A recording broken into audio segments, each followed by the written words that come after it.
Alam mo ba kung ano ang pinakamahal na metal sa buong planeta?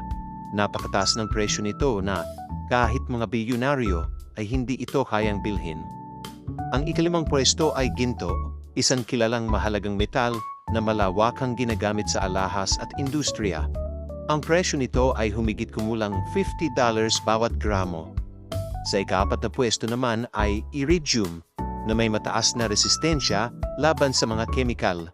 Dahil dito, mahalaga ito para sa mga rocket engine at mga satellites sa kalawakan. Ang presyo ng iridium ay nasa paligid ng $70 bawat gramo.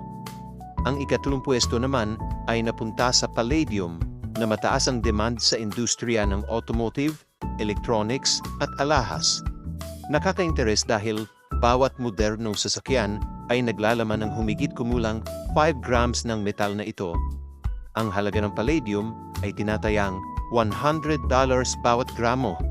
Sa ikalawang pwesto ay ang rhodium, isang napakabihinang metal na may taunang produksyon na halos 100 kilos lamang.